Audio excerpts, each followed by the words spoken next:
and welcome to the Elm Park Journey. My name is Diana Howe, and I am the lay leader for Elm Park United Methodist Church. This is a web series that is bi-weekly, and each episode we have a special guest that talks to us about upcoming events, programs, and announcements.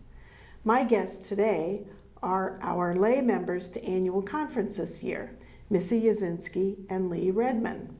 So how are you all? We survived, right? We did. Yep. Okay. And we enjoyed it in our conference. Sure. So could you tell us, Missy, a little bit about the schedule for the conference? Sure, I can. First, we have a opening session of laity and clergy session, and then we go together to have an opening session. We move into plenary 1, and then the first evening we have a memorial service. Then we have plenary 2 and 3 on the next day, followed by a retirement service. The next day would be plenary 4 and appointments, and then ordination service. Okay, thank you very much. So it was a lot of things that happened on those 3 days. So can you now tell us what happened at conference? Lee, you want to give us a little idea? Yes, we vote on a budget to support the activities at the annual conference. Hear reports such as the report of Mission Central, which helps collect and distribute $12 million worth of resources, primarily within Pennsylvania, but also through UMCOR throughout the world, with the aid of over 7,000 volunteers. Mission Central is funded in part through donations from people and churches, including Elm Park.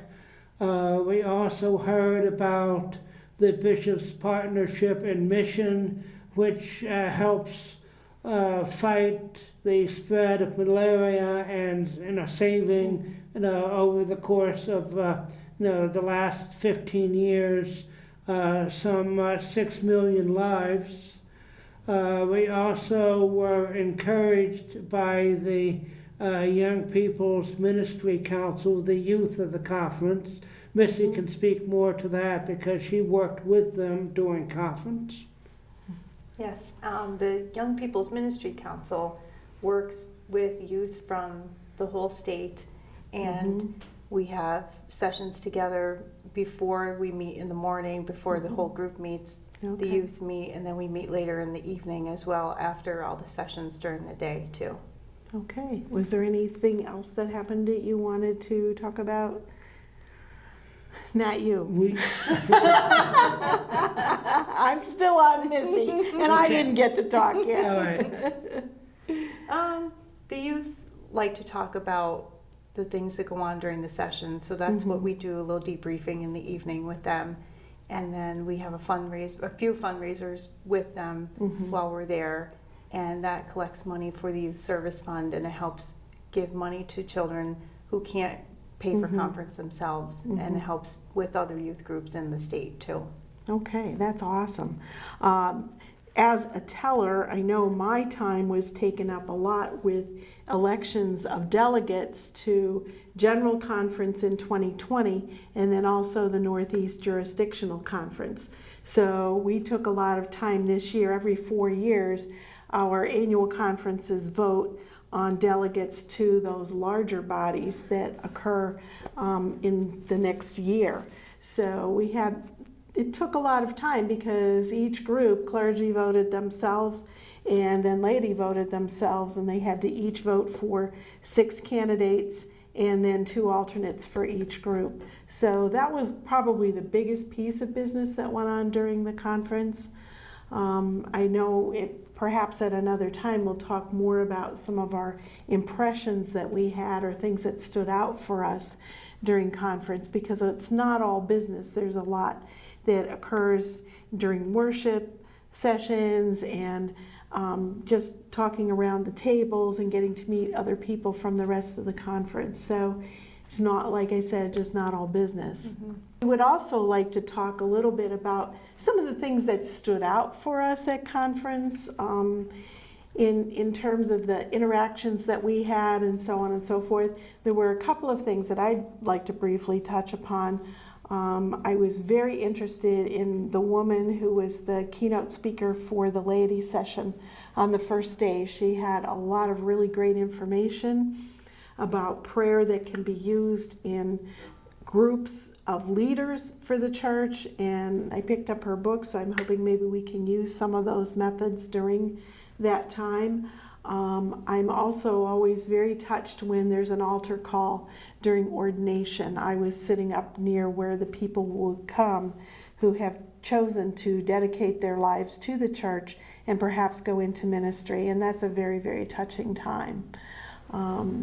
So those are two of the big things that stood out to me. Lee, do you have any thoughts about things that stood out for you? Yes, I was very impressed by the opening celebration because you have over 1,000 people in the room singing and clapping. It is a joyous occasion and reminds us that while we are scattered throughout Pennsylvania and we may not agree on a number of things, we are still one, united under Jesus Christ. And I also was touched by the Bible study because there is always a Bible study Saturday morning, and that is always a learning experience for me. Okay. Missy, how about you? I liked hearing the speaker from the Black College Fund. Oh, yes. He was, I don't know, he just spoke to me for some reason. He was very ambitious and dedicated, and he kind of stuck out to me a little bit. Right. He was very enthusiastic, and I think that's what we see a lot of times, especially with younger people, is that their enthusiasm for Christ and for spreading the word is just so dynamic. So yeah, that was very impressive too. I love the worship sessions myself too. Yes, myself also. Yes, As indeed. Lee said, that number of people all singing together is just, we rock that place and the roof is gonna blow off. That's great. It's terrific. It's wonderful. So one time a year for 3 days, you actually have 1,000 tongues singing. Yes, there you go. Absolutely, you're right. I think that's mostly what we wanted to talk about. Certainly there are other things. If you have any questions about conference or anything else that went on during that, please feel free to contact our lay members, Missy or Lee or myself. And I'd like to thank everyone for watching this episode of the Elm Park Journey, and would like to thank Missy and Lee for being my guests today. Thanks for having us. Absolutely. My pleasure. If you haven't already, please click on the subscribe button down below. If you have any ideas of topics we can discuss, please feel free to talk to or email Wes Biala, Reverend Mike, or myself. Have a blessed week and stay in prayer.